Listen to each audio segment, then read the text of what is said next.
Welcome to Squatch-D TV, where the truth is first before all else. Join your hosts, veteran investigator, TV personality, and author Steve Kulls, and from the Kentucky Bigfoot Research Project and the Kentucky Fried Fixes channel, Chris Bennett. Sit back and prepare to take yourself on a journey with the longest-running Bigfoot podcast, Squatch-D TV. Here are your hosts, Steve and Chris.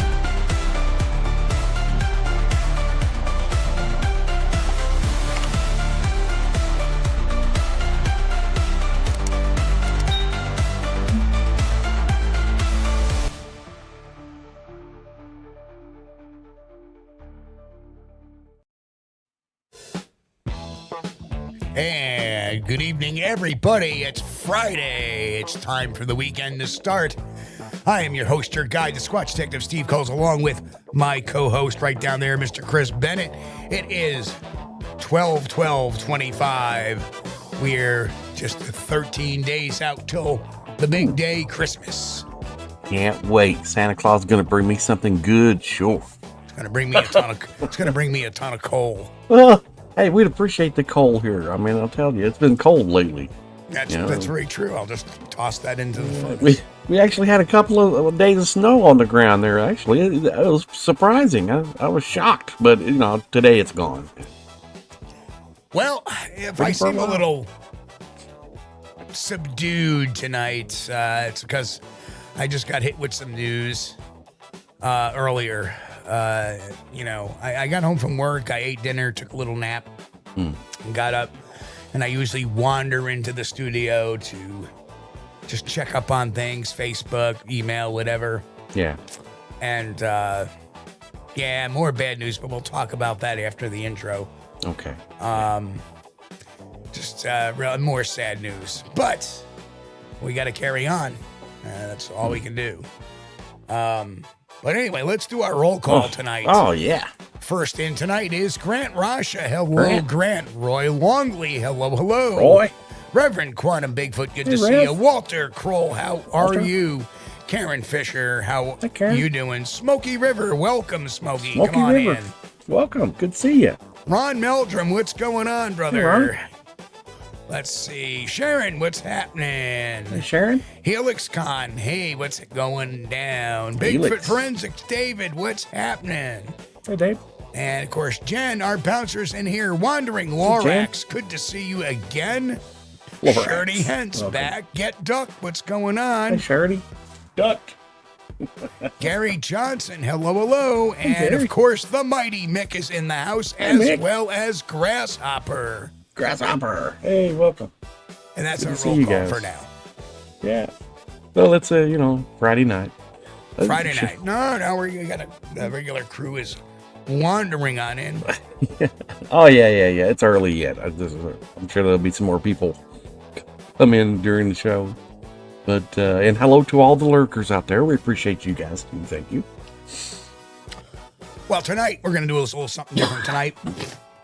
We're going to go into a little self-perspective from my standpoint, which I haven't done really in a long, long time. Maybe try to set the stage to how we got from point A way back in 1998 to here today. What I've seen, what I've experienced. I don't know if I can get it all done in like the 40 or 50 minutes we have left of a show after we get done.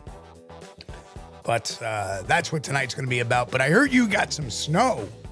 Oh, yeah. We've been enjoying that while it lasts. I didn't get my sled out, though. By the time I got the sled out, it was gone. That's okay. Truthfully, I would not have been I can give you climbing some up mine. down hills. I can give you some of my snow. I got plenty of that. Oh, yeah, well. Right back there. Got plenty of it. Well, it did occur to me. I thought, when I saw all that, I said, oh, man, I wish Steve lived closer. I could borrow his new snowblower. Yeah, you're going to snowblow stuff that usually us in New York would just use a broom for. Yeah, that's right, yeah. Yeah, but that was one of the things I thought about getting one of those a few years ago. So HelixCon used to be BorisCon. That's it. Goo.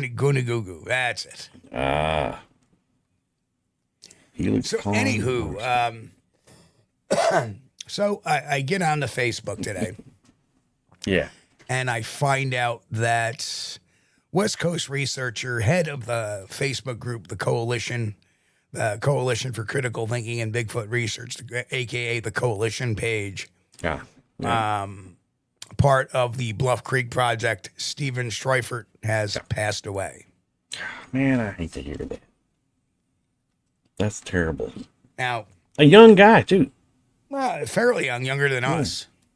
Well, that's young. Younger than us. That's young. Man. But very, very sad news. And Stephen was one of those guys. He spoke his mind. He didn't hold back. So, of course, he had his share of enemies, as we all do, and that speak their own mind. And did Stephen and I always agree 100% on everything? No, absolutely not. But that never changed. Our friendship never changed. Us having great discussions over the years. And I've had discussions with him almost 20 years. Yeah. So it is quite a kick in the, chops again between losing Meldrum, Fahrenbach. Now we lost Streufert.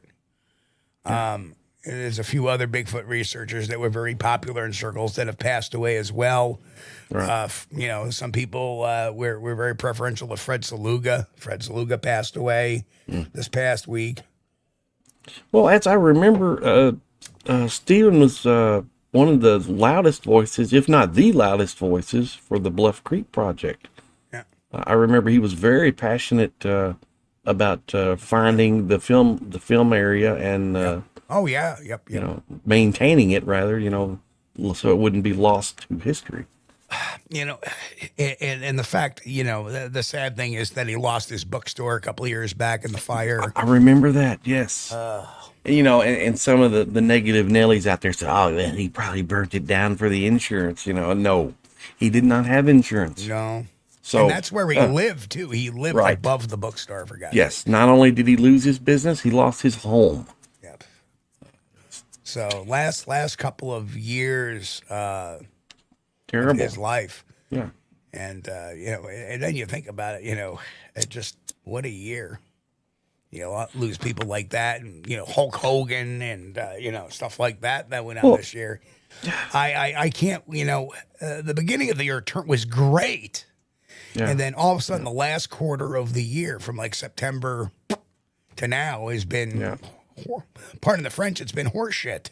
Yeah. With all the stuff, as my brother would say. Well, personally, I think that the death rate goes up when the weather changes, when it's shifting from summer to fall to winter. I think the death rate goes up. It's a lot of. I don't know. It affects me. And holidays. I mean, yeah. It's just it's natural causes. It's really sad to see all of this go down, and I can't wait to put 2025 in the rearview mirror for this year. Yeah. Well, 2026 is coming, and sooner than we think. I was just getting used. By the time you get used to writing 1 year on your checks, you have to start all over. It's gone. And that's it. Hold on a second. You still write checks? Not much, not very often, but I do. And normally, we've had the modernized bank cards and stuff like that, but there's some things you still have to write a check for. Not me. I just get online. Yeah, that's true. That's true. Paid. And fact, this year I did the same thing. Yes. Now I just my bank has auto pay, so I set up all my bills with my bank, and it just automatically comes out when it's due. Yes. And this year was the first time I was paid my property taxes online rather than writing a check for them and appearing and showing up in person. They started offering, hey man, Kentucky, we're getting high tech now. You can pay your property. Yeah. You can pay your property taxes online now from the comfort of your home. And it's nice to be robbed, comfortably. Well, it's like in New York, you can renew your registration online. You can even renew your driver's license, I think, online. Yeah. So that's true. The argument for paper checking is pretty much going away now. But Yeah. Well, my brother, who obviously was much loved the fact that he could pay all his bills online. He loved that he didn't have to write any more checks. right, He was sick of writing checks. Yep. And it's kind of handy, right? When you do the utilities, that's the thing I started out with, doing the utilities online. And oh man, that's like a big relief, you know. Yep. Yep. You know, my mortgage comes out automatically once a month. My electric bill comes out once a month. Yeah. My cable bill. So my modern technologies. My car payment, insurance payment. Yeah. You know, everything just. The newer generation, the younger generation, the younger generation will never have the thought of having to sit down at a table or a desk once a month and writing checks for all the bills, and then with a scratch pad. Then putting the stuff in the envelopes and then mailing them out with a stamp. So we've had a lot of people sneak in. I saw Kathy Zabrowski pop in. Okay. We already said hi to Grass. Sally popped in, and we have a new member too, Paul Stalnicker. Welcome, and Wolfman Willie. Hello, welcome. One Wolfman. and all. A lot of new subscribers, and we all appreciate it.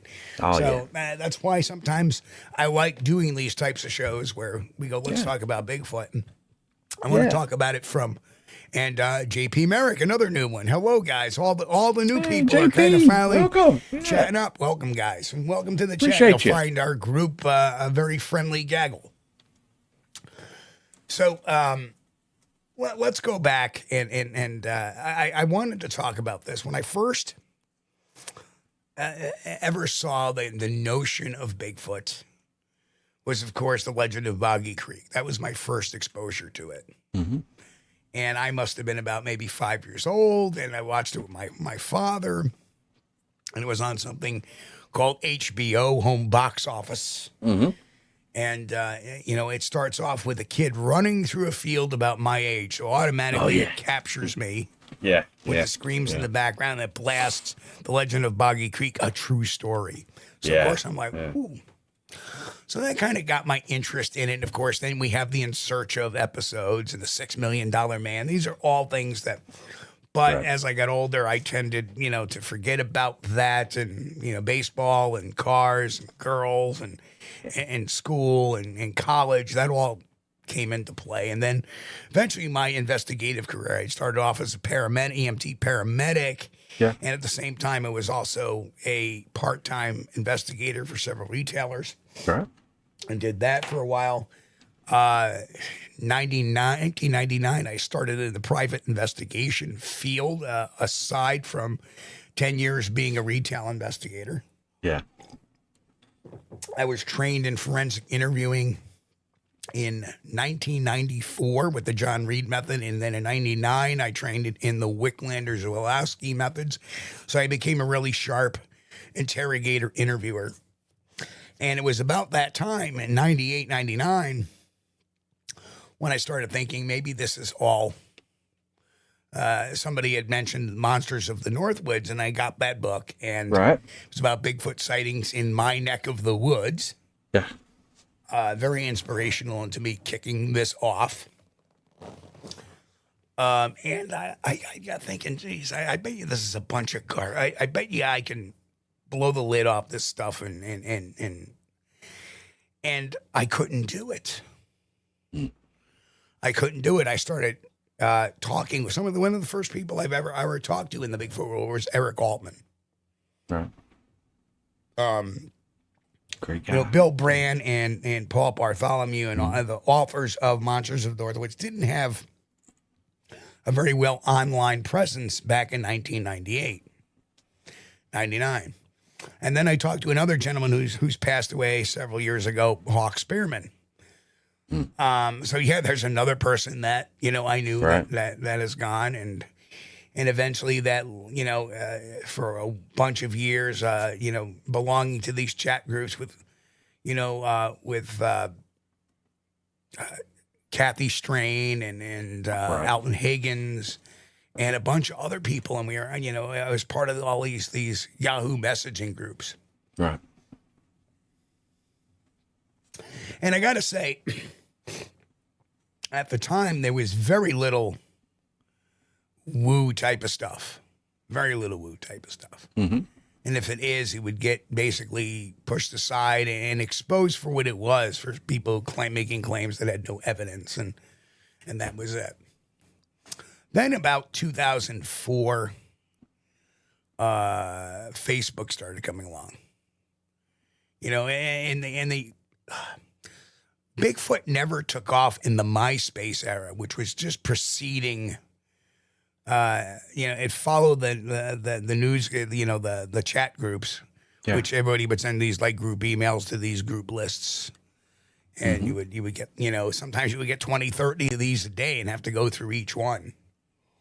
And then when you wanted to reply, you just hit reply and there you go. That was part of Yahoo groups.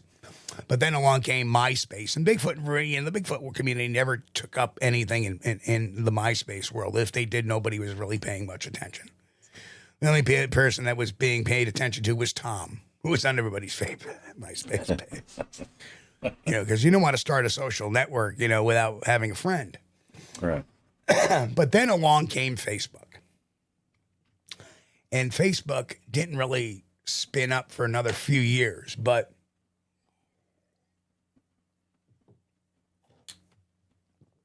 that's where we started to see a lot of these storytellers and people just, oh, wow, yeah, that's great. But who are these people? None of these people were Bigfoot researchers. And I dare say that, you see these channels, and then we go into the YouTube, the Blog Talk Radio era and the YouTube era. Mm-hmm. And, Blog Talk kind of got pushed aside by YouTube and other platforms like Spotify and iHeartRadio and the whole listing of those. But the community that embraced the woo the most was YouTube. And you'll see hundreds upon hundreds of comments on some of the woo and same thing with other social media posts. With all these yes people. Oh, yeah. Mm-hmm, mm-hmm. None of these people are Bigfoot researchers. Got to remember that. It's kind of something I have to put in perspective sometimes because you look at those numbers and you say, how the hell can... Because it's a story and that attracts people and people like, these weird and freaky mysteries. Yeah. Just because. Yeah, that's something I noticed, especially on YouTube. Like, the Bigfoot story channels, they have thousands and thousands of views in the first day. And oh, wow, that's a lot of people want to listen to a Bigfoot story, but they're usually made up. Okay. Right. But people love the mystery. I think that's it. They love the mystery, even if I will say this: that 95% of the stuff you see on some of these YouTube channels is probably made up or embellished. Yeah. Or like everybody's talking about Cabin in the Woods. This Robert Maxwell guy who totally blew off trying to get him on the show until he looked what the show was about and he realized I better not go on that show. And now he doesn't want to come on, or oh, I'm busy. Mm-hmm. Well, hit me up when you're not busy. But he's still making videos. Yeah. It's the Bigfoot entertainment. That's what it is. But what it is, it's Bigfoot misinformation, and that's what I don't mind the story channels. Don't mind them anymore. No. Sasquatch Chronicles, and of course, some of them are legit stories. We don't know if all of them, they haven't been really vetted, but they're people, they're real people most of the time, I believe. Yeah. Isdall's, how to hunt, he tells stories. It's fine, whatever. That's all great. If that's your bag, then that's your bag. What irritates me is people like Maxwell who will put out misinformation, who will lie, who will twist the truth, twist words, to make it prone to his narrative and put it out there as fact.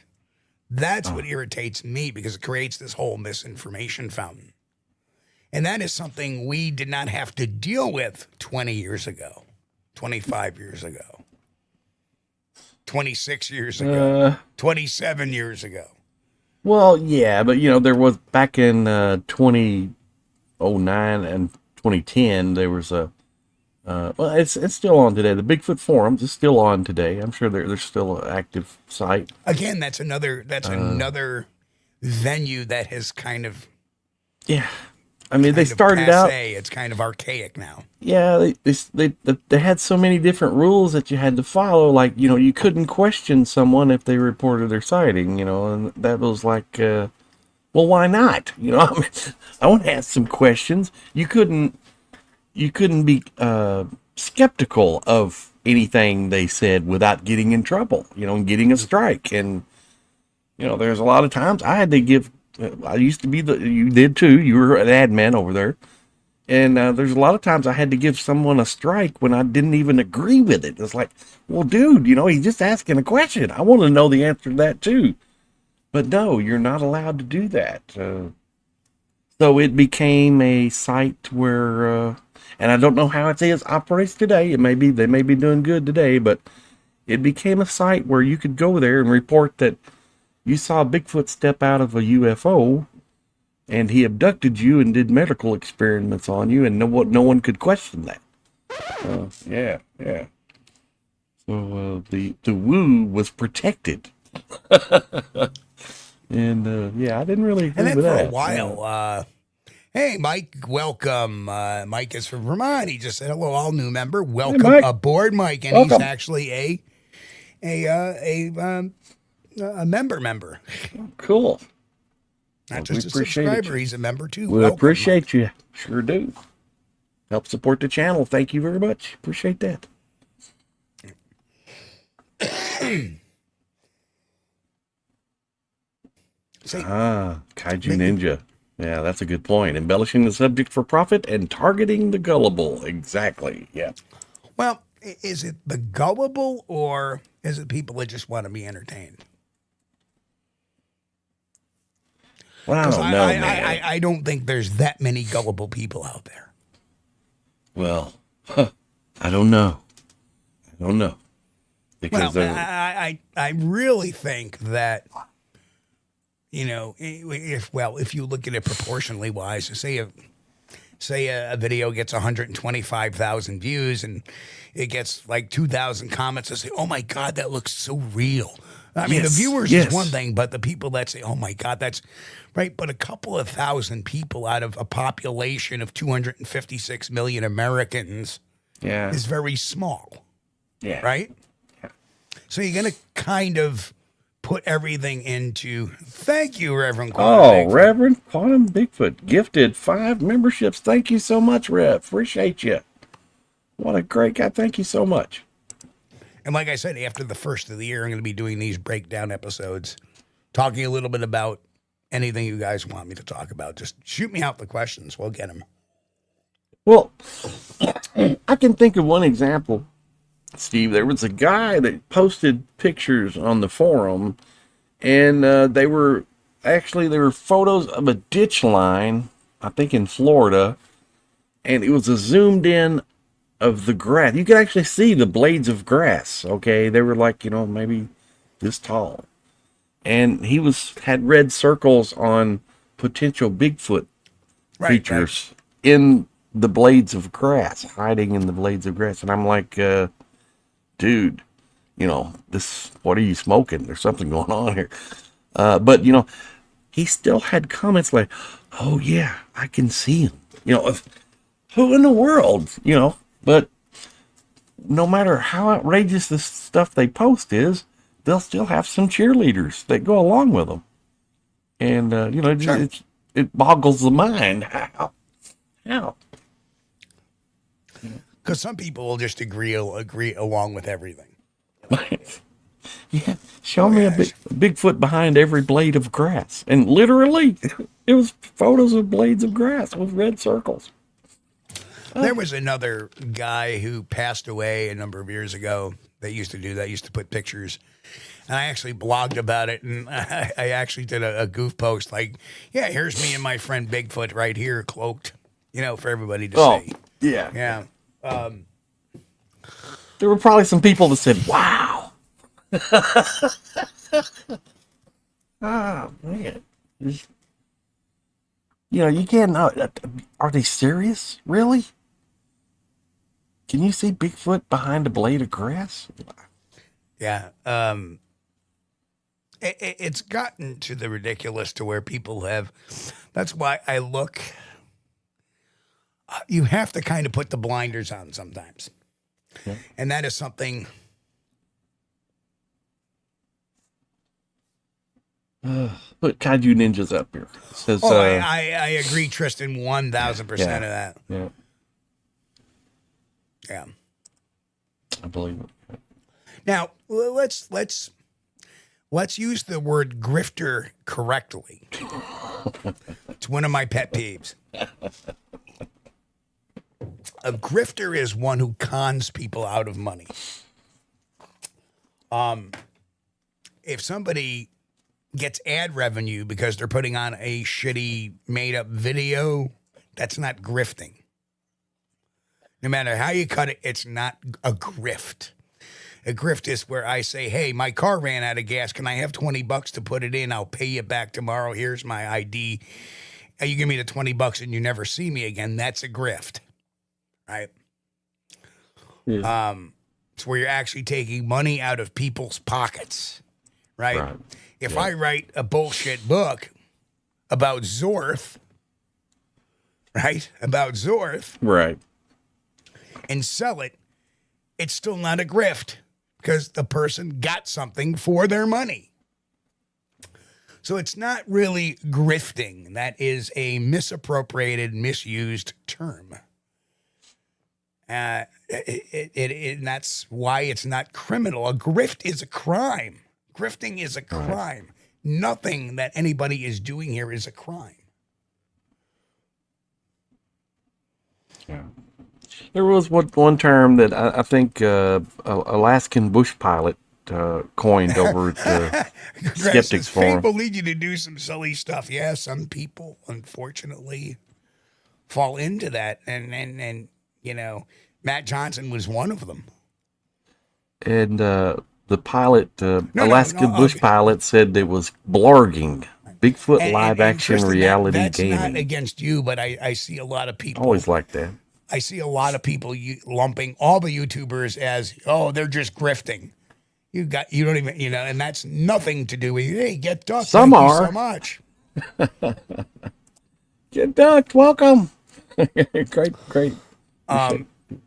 You got to understand that grifting is completely an incorrect term for what it is. Now, are they putting out a channel that spouts misinformation? Or certainly.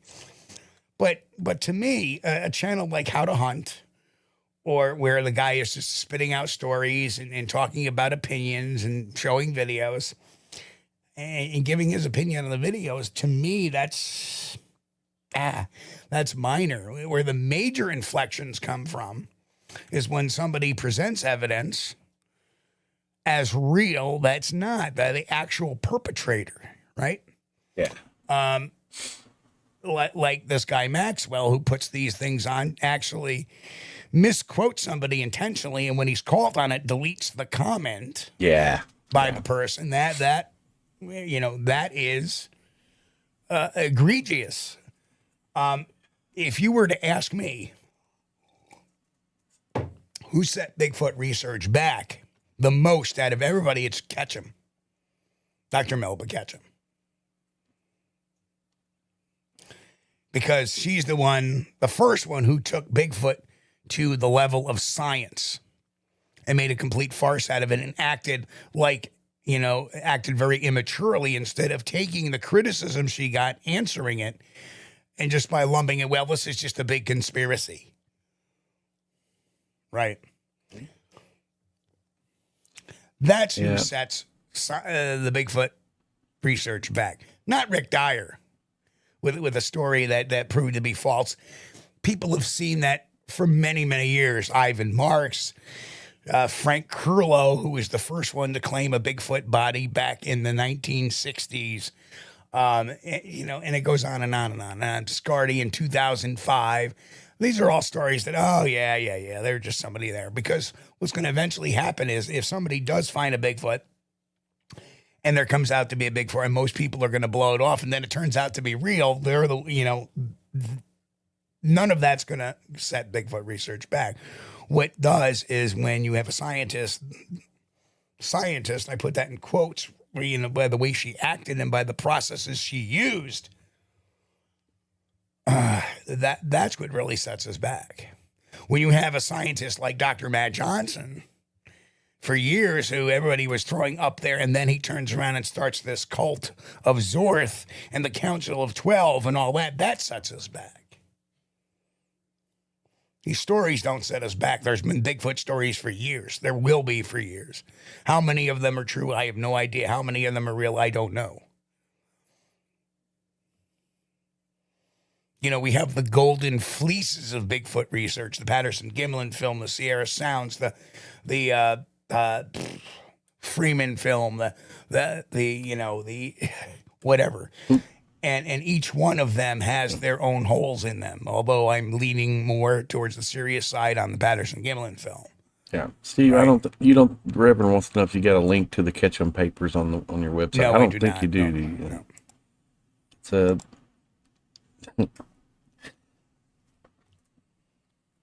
if it wasn't for people like Dr. Jeff Meldrum, Dr. Haskell Hart, right, Dr. Leroy Fish, who's passed away, Dr. John Big, and look who we've lost. We've lost Dr. Leroy Fish, wildlife biologist. We lost him a while ago. Dr. John Bindernagel, Dr. Henner Fahrenbach, Dr. Jeff Meldrum. We've lost all these people. Dr. Grover Kratz. We've lost all these people. We've lost the credible voices in the Bigfoot world. Who's going to stand up to it? Who's going to stand up to the garbage that's coming out? Right now, we just have Dr. Haskell Hart. Yeah. And Darby Orcutt is a very prominent researcher, but he's not a Bigfoot researcher. He's an information technologist. And he's not a PhD. Oh, he's not? No. Oh, okay. I thought he was. He's a professor, but he's not a PhD. Well, okay. I got corrected on that. That's the difference. By okay. Darby. Okay. Right. Well, that's the thing. He's an information specialist, so he knows how to put people together, and that's very important. Right. But as far as going out in the woods and searching for Sasquatch, I can't say that he does, but I don't think he does. He may. Grasshopper says, I don't stand up to anything anymore. I use a cane now. Hello, Nikki. Good to see Nikki in there. Nikki just popped in. Yes, Sasquatch Secrets. Hey, Nikki. Great channel, too. Go out there, check it out. Yes, that's right. The Tall Ones, another great show. Yeah, Brent does a good show. The Tall Ones. Tall Ones. Bigfoot Okanagan, the Buckwist Crew. Yeah. Sasquatch Watch Radio, run by Sasquatch Watch of Virginia. Yep. Henry's HB Mays Cryptid Corner. The Crypto Corner. Yep. Crypto Corner, and he's got a YouTube channel, Cryptid Corner. It's good. And he started doing the UFO Corner. Well, I think he's kind of slacked off doing the UFO ones, but Henry always comes up with some good stuff, and he always links his stories in the description where you could go read the full version. Now, people are wondering, I spent time as an investigator for APRO, the Aerial Phenomena Research Organization, in the mid-90s. So I was very well versed into the UFO realm. And, of course, they have their crackpots, too. Yeah. The people, there's the grays, and there's the humanoids, and there's this, and there's that, and there's absolutely no evidence of that. Yeah, and they're speaking of it as a matter of fact. Right, correct. So I found that very... a little disingenuous, yeah. And Mick says, what about the folks at the Olympic Project? Aren't there scientists linked to them? There were. I don't know. I'm not very well versed in the Olympic Project. Yeah, not part of it. So. Not part of it. There's things like Project Zoo Book. There's another one coming out too. That actually the gentleman on Facebook approached me, so I'm now kind of getting tied into that a little bit to see what's going on over there. There's the Bigfoot Mapping Project, which is very good as well. There's some really good resources out there. There's the North American Wood Ape Conservancy. They're very good. The BFRO, of course. So there are some bastions of sanity out there. And again, they may not all agree with one another philosophically or methodologic. Yeah. Amongst their methodologies. Well, and when we discuss Bigfoot, we don't really speak as a matter of fact. Reverend Quantum Bigfoot, if you go over to, and I'm going to put in there, if you go over to Squatchdetective.com. Yeah. I'm going to put that in the list if I can spell right.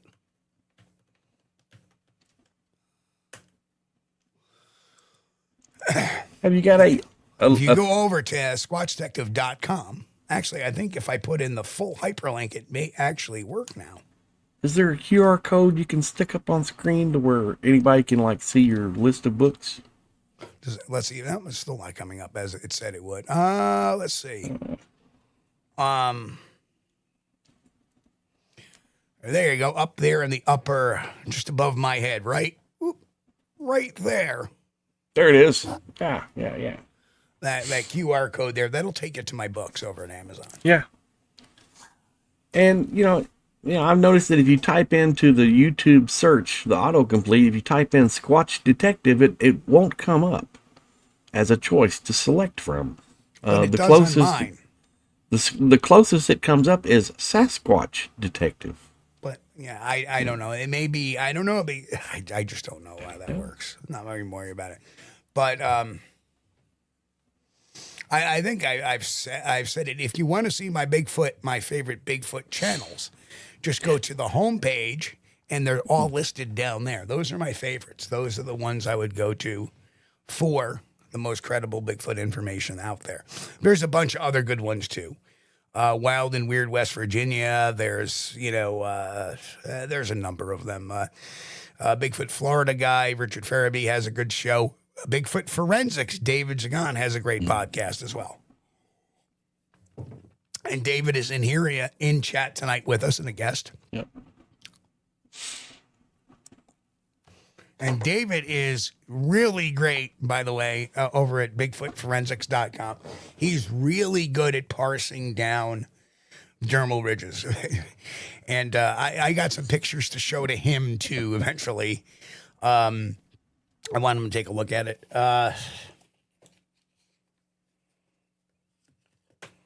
Yes, that is correct. I do. But sometimes not everybody reads the description. Sometimes people are on the phone, so it's kind of difficult, Robert.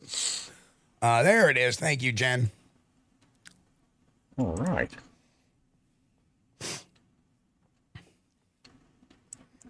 But I got to get David's podcast up on the channel as well, on my channel as well. It's just there's so many things to do in a day, and there's a lot of working parts going on too.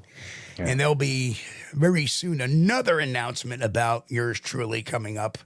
Chris knows about it. I'm just waiting for the finality of it, and it has nothing to do with Project Forest Stalker either. And that's still going on. And that I'm actually taking a little bit of a break from that, give myself a breather, letting my eyes reset so I can put a fresh set of eyes on it coming up over the Christmas break and stuff. And I'm going to have to check out Butchie Kid 624's channel and see if he's got anything new lately. I haven't tuned into his channel in quite a while.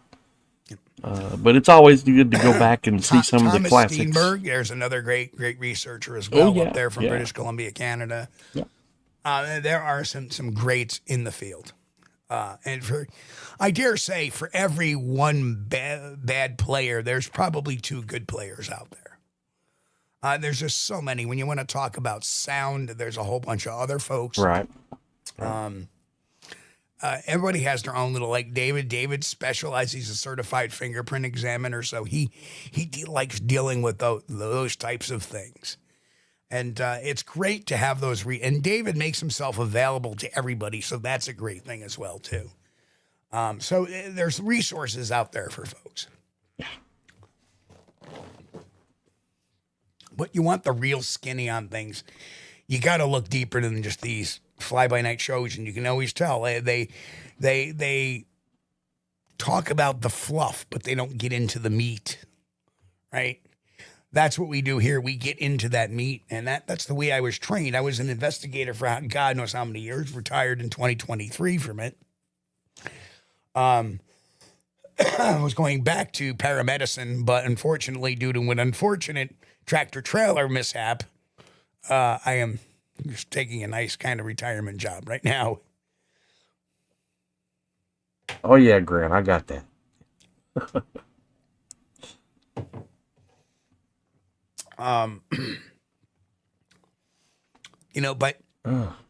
what it comes down to is, look, I have seen the worst of people and I've seen the best of people. And in the real world, I mean, with real life-changing, earth-shattering circumstances. Yeah, we had a question from Wolfman Willie. Said he's curious about your opinion on the Kevin Lag story. Is that it's foggy, but is that the guy that was in Canada or somewhere and he was on the run and he supposedly took a photo of Bigfoot behind a stump or something? I have no idea. I can't, I'm trying to pull it up here, but it's been a while. 28 years, Chris. I've been hearing hundreds of stories a year for 28 years. Yeah. How many stories is that? I think that's the one. In Wolfman Willie, you can correct me if I'm wrong there, but yeah, I wouldn't put much credibility to that one. Well, you know what? We will we'll look into it. How about that? Yeah. If that's the one he's talking about, then no, I'm not on board with that one. But if it's something new, then I haven't seen it.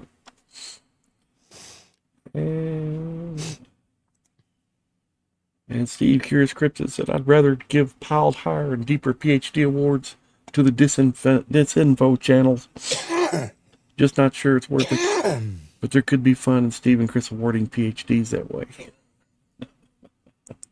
Oh, a teen that befriended a juvenile Bigfoot. PhD in disinformation. Well, Wolfman Willie, there is a lot of science that very much. Well, unfortunately, if there is a free one out there, I can do it. But I understand that there's only so many Bigfoot movies out there that are in public domain. Yeah, there's this company, I think it's called Janus, Janus, I believe. They purchased all those, or they put them on DVD and then they copyrighted it. Well, no, they put them on DVD. They didn't copyright it because the copyright's actually copyright free. Yeah, but they put a bunch of these free copyrighted ones out in DVD. Now they have their little bots troll YouTube and file copyright strikes with anybody that uses the films that are copyright free, like Snow Beast is the one example. They are, erroneously claiming that they own the copyright to that when they do not. Right. But unfortunately, thanks to YouTube systems, we will get a copyright strike if we put that up and leave it up. Yeah, I think there are some cases where they edit the video a little bit and then put it on the DVD, and so they can claim that they've done work to the original work, or they add a little soundtrack in the back. Yeah. And that is frustrating itself. There is a scam everywhere you go. There is not a scam in the world. And like I said, as an investigator, I saw the best of people, and the worst of people. As an investigator, as a medic, and there is a scam everywhere. Do you know that I get, no lie, at least 3 to 4 phone calls a week from literary agents trying to make a movie out of my books, that there is no plot to it at all. It's a book. It's like a reference book.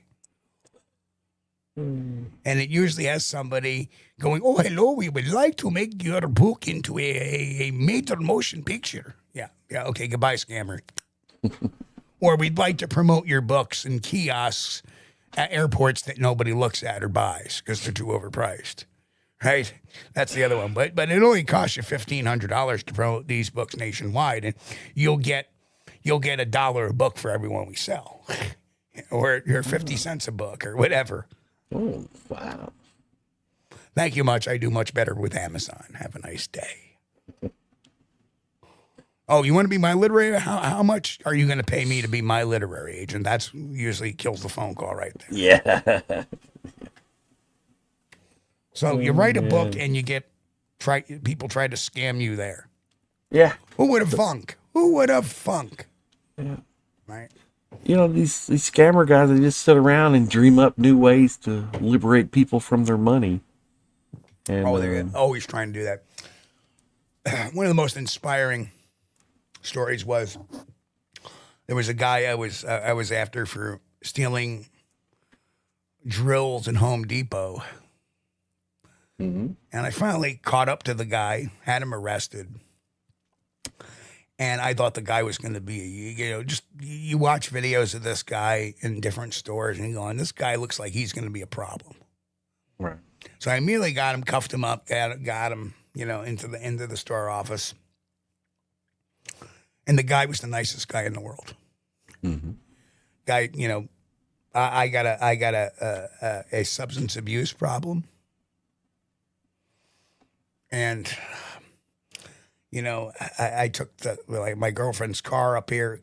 Can I give her a call so I can give her a key so she can get her car back? Mm. You know what? Being a human being I am, sure, I can do that. Yeah. I said, I'll call her. So I called her. She got up here, gave her the keys, allowed him to say goodbye, and off. And, of course, we get the paperwork going. He's trespassed from the store. Well, maybe about 3-4 weeks later, I get a call, and they said, there's a guy up in the front of the store who wants to talk to you. Mm. And this is maybe a couple of months later. Yeah. And I come walking up, and it's the guy. And he goes, I know I'm not supposed to be here, but I want to thank you. Because that night, I went into rehab. Oh, good. And I will never do that. I've been clean since. I will never do that again. It's been 3 months, and I wanted to come here and thank you and apologize for everything I did past. Oh. Holy shit. Life-changing. Yeah. Holy shit. You see that. What is the most memorable case I investigated as the Squatch Detective? Well, that's easy. The most memorable case is the case of 50 Large. The actual workings of searching for Bigfoot, which was not a Bigfoot, had nothing to do with Bigfoot research. It was a front. It was a front to gain money for museums. It was a front to get massive investment for money for museums that never came to fruition. Are there any museums that ever came out of that? One? Nope. No, not a one. Huh. And yet all this money, where did it go? Yep.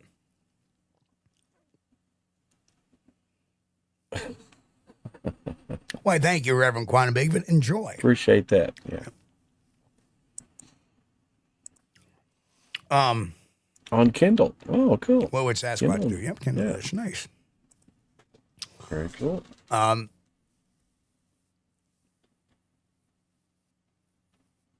You look at each one of, So and there is redemption in people. I do believe that there is redemption in people. And if somebody, had the chops to come back, not 3 months later, to come in and apologize and thank me for what I'd done for him. Yeah. What do you say to that? You say you're welcome. I'm glad you changed. There was a time I worked as a counselor in a group home for troubled youth. And a few years back, I got a letter from one of those youth that said, thank God you were there, Steve. You kept me grounded. You always had my back. You always knew the right things to say to me to calm me down and not have me act out. And you inspired all of us to, and I did. And I would use paranormal stuff, and I would use Bigfoot stuff, and I would use any of that because they all thought, you're kids. Yeah, that's interesting. Wow, that's pretty cool. Well, you guys got to do good in school because you need math and you need science to understand this. And you're going to need history to understand the paranormal because you go to a place, you got to know the history of the place. All right. And you got to understand how the library works because you may need to do research at a library sometimes because some of that stuff is not on the internet. You have to go with microfilm. And they were just blown away and they ate it up. And they all started doing better in school. All right. It helps. That is the true meaning of life right there. Yeah. My job here, I don't know what my job is here. Originally, when I set Squatchdetective.com up, way back in 2006, was to be an investigative reporting type of website. And it has been for the most part. So what we do here is investigative reporting a lot of times, and a lot of commentary, and a lot of other things, and a lot of fun. Because now we have a channel. It evolved. And what evolved as Blog Talk Radio, which used to be the weekly interview thing, which gets tremendously boring because everybody's doing it now. Who was the first to do it, Chris? Oh, well, you were. Who was the first? That was you. We set the model but for everybody else, not to toot my own horn. Because flattery is there, or what's the duplicity or mimicry or whatever is the best form of flattery. But when you see a show where they're interviewing, there's a couple of hosts and they're interviewing somebody, that was based on a model I created back in 2006. Yeah. As we now cusp into our 20th year of doing this. And don't think that doesn't come into mind of what we have tried to do these last 20 years. And, I always enjoyed it when someone would get on there and share their encounter with us. And, sometimes it was a good one. I was like, okay, I like this guy's encounter or this girl's encounter. And sometimes they would get on and share an encounter and be like, I'm not sure about that, but they did. And there will be shows around our anniversary, which will be September 24th, 2026. 20 years on the air. That will be next year. We are now under the 1 year mark to getting to that point. Right? And we're gonna have some lead up shows to that, talking about some of our past guests and talking about some of our wildest moments between here and now. And Chris, there's been some really wild moments. Yes, there has. One particular show that I think you removed. I wish you hadn't have. What do you mean? Well, that really sparked a lot of conversation over on the forums. Well, don't drink 2 or 3 bottles of wine. Thank you, Grant. That is probably the nicest compliment somebody can actually pay me. If you want to put what Grant said up there. Oh yeah. Yeah, and you know what? A lot of people don't know. I was a volunteer firefighter and a part-time paid firefighter for the Albany Airport. For the Albany International Airport, I should say. I was a paid firefighter for them part-time. But when I was a firefighter, my last 3 years of being a firefighter, I was I was the training instructor. Yeah. And because I have a stack of certificates, of firefighting certificates that are about that thick. Yeah. You know, I'm a New York State hazardous materials technician. I'm a New York State auto extrication technician. I was a paramedic. I was a EMT. I was a CPR, American Heart, Association, CPR instructor.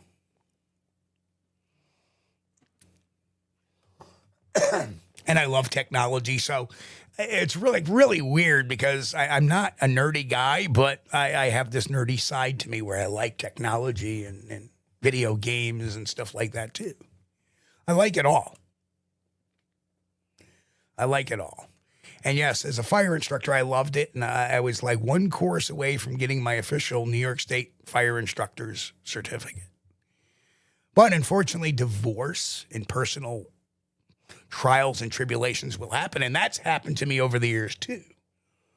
You know, a lot of people don't know that in 2007, I was so broken of a person.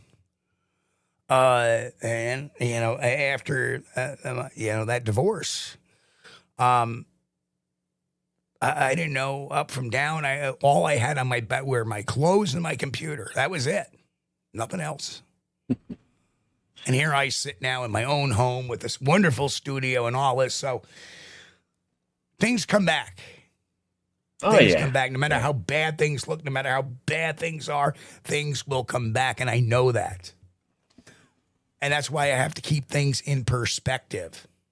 You know, I'm happily married now. I have wonderful critters running around the house, and the office assistant is asleep behind me. And things come back.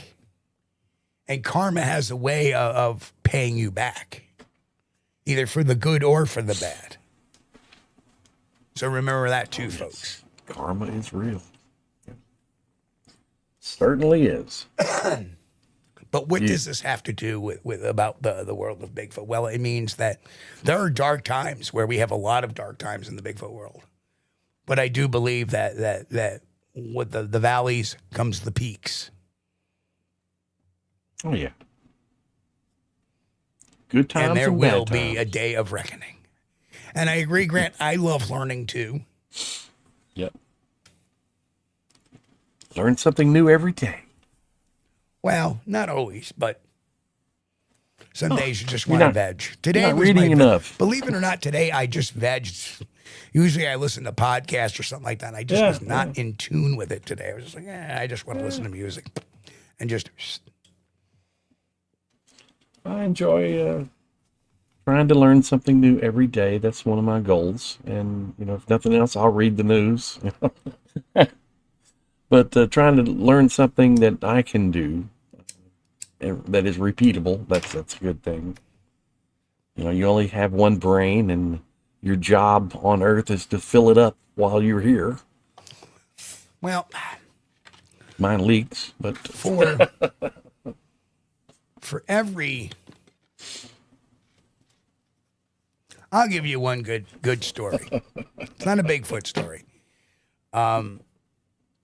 It's not a Bigfoot story, but it's a story of where I have always been very, when things, I'm a very good crisis manager. Let's just put it to you that way.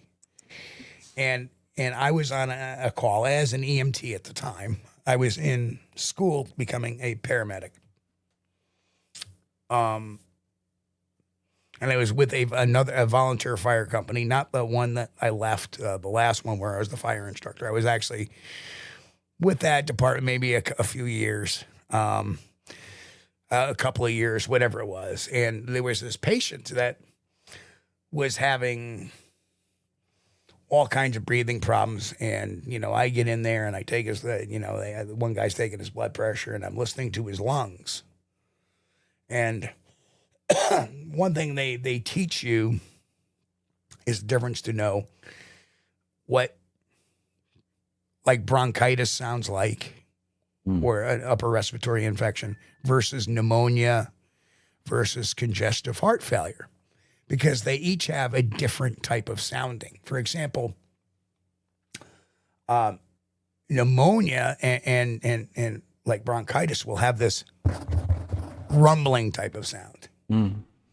But and I don't have a piece of paper, but when somebody has congestive heart failure, there's a crackling as they're breathing. You hear this as you're listening. Mm. Right? So there's this older gentleman, and I'm listening to him, and he's got rails, and they're called rails, bilaterally, which means in both sides, both lobes of the lungs, upper lobe, lower lobe, both sides bilaterally. He has pedal edema, means his ankles are blown up. And he has something called jugular vein distension. And if you put you occlude the vein like right there and go like that, it would blow up.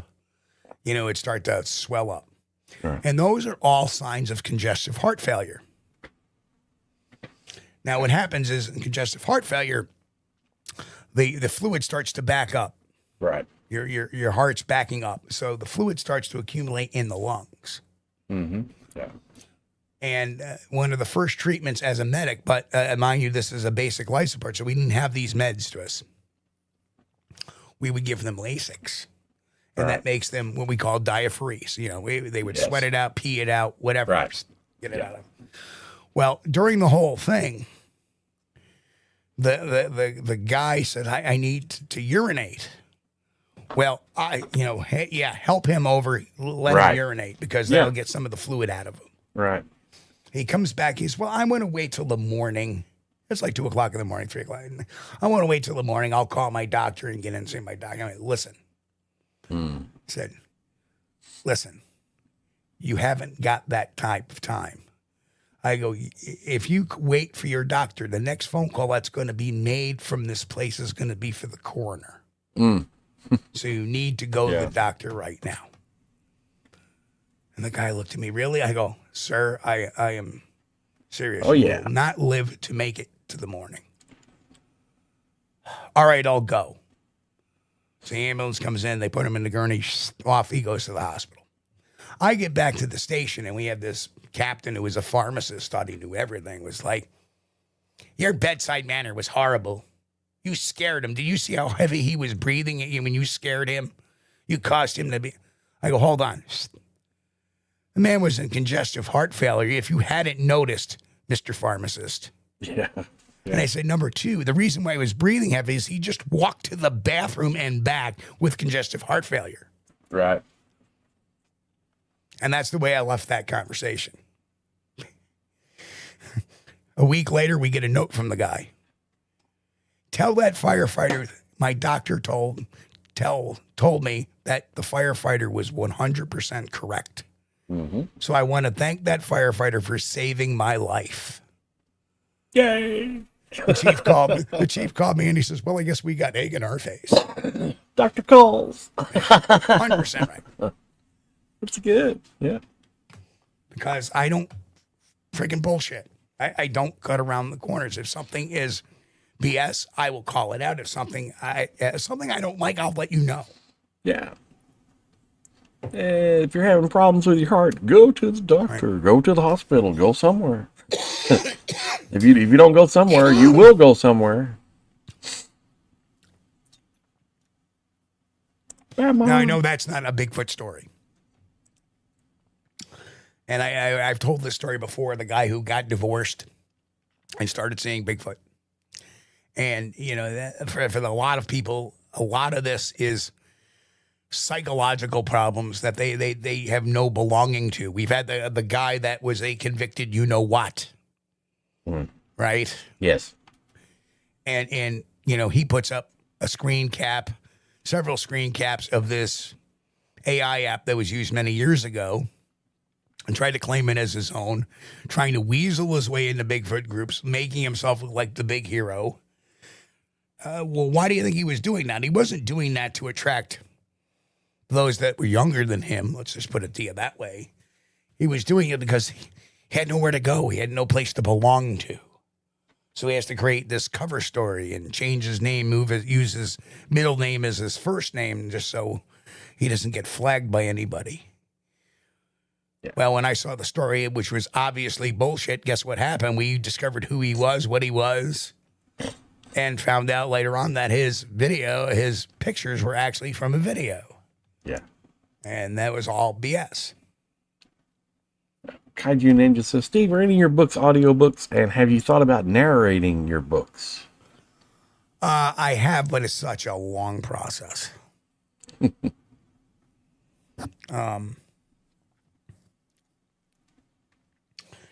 I suppose if I could get mine into an AI model that could do it correctly, that would be wonderful. But even that's going to take time because there's a lot of words in it, like names, for example, that AI would mispronounce. Or names of geographical areas that you don't want it to sound weird or wrong. Kaiju Ninja's got a question. It says, has there been an emergency while researching? Yes, there has. Many, many years ago. In fact, we were just talking about this at the New York Bigfoot conference. The victim was Dave McCullough. Yeah, and Dave McCullough has been on the show. He's with Squatchdetective and the BFRO. And we were all around the campfire. And there was a guy named Bob there, and he was from New Hampshire. He was a researcher from New Hampshire. We know what happened to him. Most of the desert guys kind of fell off. But Bob was there. I was sitting next, and all of a sudden, Dave was eating something, and all of a sudden, Dave goes, oh, he's choking. Yeah. So we both jump up to give him the Heimlich. Of course, I'm a CPR instructor at that point in time. But Bob got to him first. Because Bob was about 6'1", had long, lanky legs, and he got to him first. Heimlich him, and out comes the piece of pepperoni or whatever the hell he was eating out onto the forest floor. Yeah.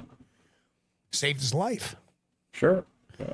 And from that day on, Bob was known as Heimlich Bob. And that's it. We're going, oh, here's Heimlich Bob. But yeah, that was the one emergency was a choking emergency. And Dave will tell you that story too. Dave would probably would tell you.